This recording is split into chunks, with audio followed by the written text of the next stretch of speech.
हाल ही में इजराइल और यूएई ने एक समझौते पर हस्ताक्षर किए। आखिर इस समझौते का महत्व क्या है? इतने सारे देश इस डील के विरोध में क्यों? इतने सारे देशों को आखिर इजराइल से क्या समस्या है? इन सारे प्रश्नों के उत्तर इस वीडियो में मिलेंगे, इसलिए इस वीडियो को अंत तक देखिए। हाल ही में इजराइल और यूएई ने एक समझौते पर हस्ताक्षर किए। इस डील को ट्रंप प्रशासन ने अब्राहमिक डील कहा। इस डील ने कई इस्लामिक देशों को चौंका दिया है। पाकिस्तानी सरकार ने एक बयान में कहा कि वो इजराइल को मान्यता नहीं देंगे। फिलिस्तीनी राष्ट्रपति महमूद अब्बासी ने इसे मित्रों द्वारा विश्वासघात करार दिया और यूएई से अपने राजदूत को वापस बुला लिया। गाजा में हमास, तुर्की, ईरान ने भी इसका विरोध किया। आखिर इस डील का क्या महत्व है? इतने सारे देशों को इस डील से क्या समस्या है? इसे समझने के लिए हमें ये समझना पड़ेगा कि आखिर इस डील का महत्व क्या है। यूएई के अलावा कई इस्लामिक देश इजराइल को एक देश के रूप में मान्यता नहीं देते। इस डील के साथ अब यह स्थिति उलट जाती है और अब यूएई इजराइल को एक संप्रभु राष्ट्र मानता है। लिहाजा इस डील को दोनों देशों के बीच पीस डील भी माना जा सकता है। अरब दुनिया या मुस्लिम देशों के साथ इजराइल के टकराव को समझने के लिए हमें इसके ऐतिहासिक संदर्भ को समझने की जरूरत है। इस क्षेत्र में इतनी हिंसा क्यों होती है और इस स्थान का महत्व क्या है, ये भी समझना आवश्यक है।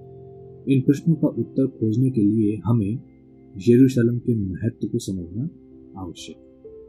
इस जगह का धार्मिक महत्व मुसलमानों, ईसाइयों और यहूदियों के लिए एक समान। इन धार्मिक मान्यताओं के केंद्र में है हजरत अब्राहम और यरूशलेम। हजरत अब्राहम यहूदी धर्म, ईसाई धर्म और इस्लाम के कॉमन पैट्रियार्क। यहूदी समुदाय उन्हें यहूदी मान्यताओं के अनुसार हजरत अब्राहम के नाम से पुकारता है। यहूदियों के अनुसार हजरत अब्राहम ने यहाँ से अपनी यात्रा की शुरुआत की।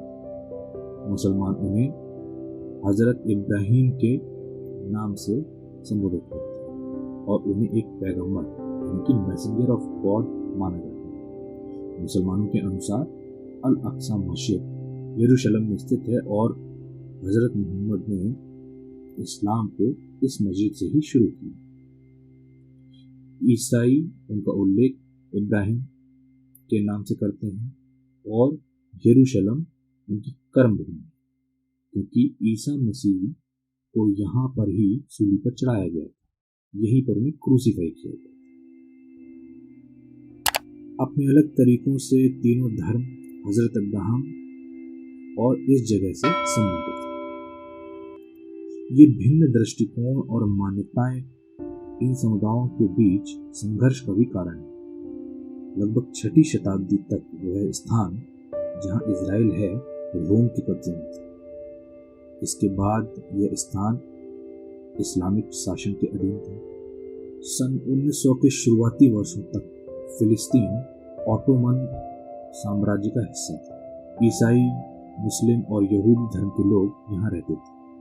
इजराइल एक स्वतंत्र देश हो, इसके लिए मुख्य राजनीतिक संघर्ष ज़ायोनिस्ट मूवमेंट के साथ शुरू हुआ, जो यूरोप में शुरू हुआ।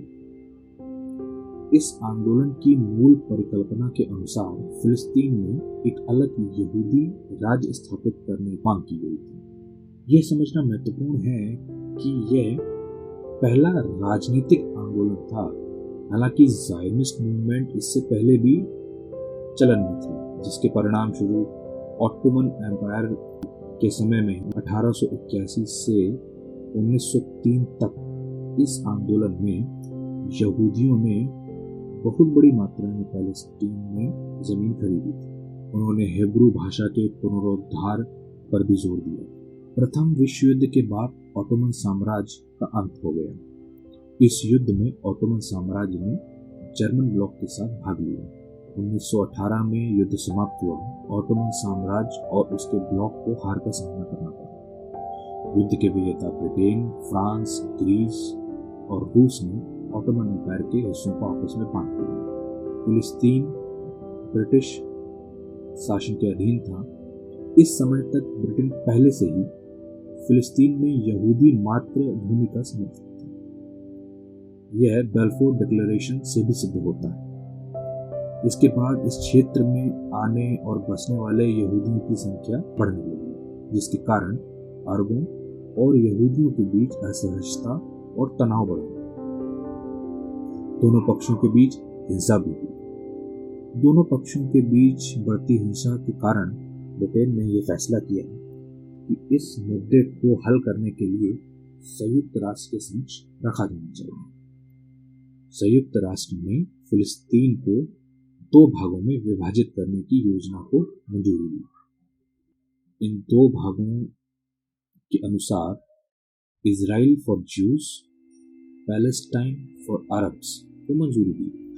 यरूशलेम शहर, जो ईसाइयों, मुसलमानों और यहूदियों के लिए एक पवित्र स्थान है, संयुक्त राष्ट्र नियंत्रित अंतर्राष्ट्रीय क्षेत्र बनाएंगे। यहूदियों ने इस योजना को स्वीकार किया और 1948 में स्वतंत्रता की घोषणा की। हालांकि अरब और मुस्लिम देश अभी भी इस पर आपत्ति जताते और इसी तनाव के कारण पहला अरब इजराइल युद्ध भी हुआ। इजराइल युद्ध जीता और भूमि को 3 भागों में विभाजित किया गया। जॉर्डन ने वेस्ट बैंक और ईस्ट यरूशलेम को ऑक्यूपाई किया। इजिप्ट ने गाजा को ऑक्यूपाई किया। इजराइल ने 78% पैलेस्टाइन, जिसमें कि वेस्ट यरूशलेम भी शामिल है, को जीत लिया। इसके बाद सिक्स डे वॉर, जिसे जून वॉर के नाम से भी जाना जाता है, 1967 में अरब और इजराइल के बीच 5 से 10 जून 1967 के बीच लड़ा गया। इस युद्ध के समाप्त होने के बाद फिलिस्तीन पूरी तरह से इजराइल के कब्जे में आ गया।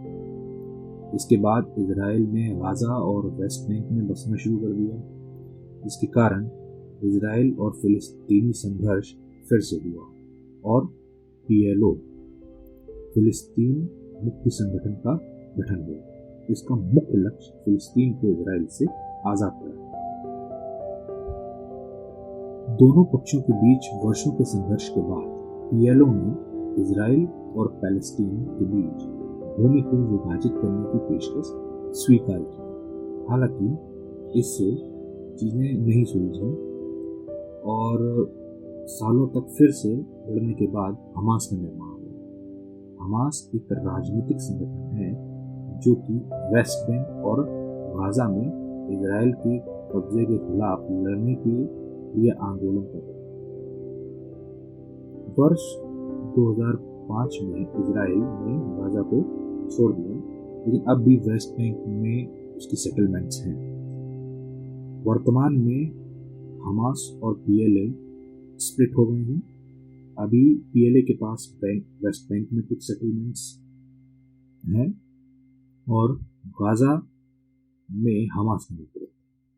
88 लाख की आबादी के साथ इजराइल दुनिया का एकमात्र यहूदी देश है और एक फॉर्मिडेबल नेशन बनने के पीछे कुछ मुख्य कारण, जैसे कि इजराइल ने साइंस एंड टेक्नोलॉजी पर बहुत ध्यान दिया।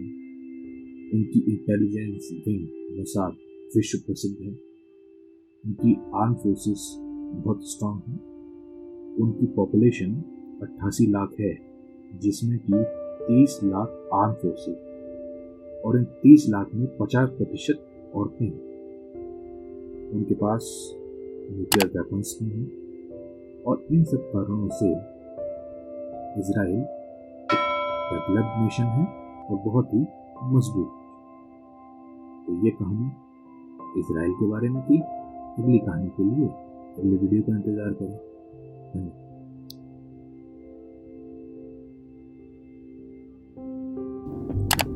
For more stories, please do like, share and subscribe our channel.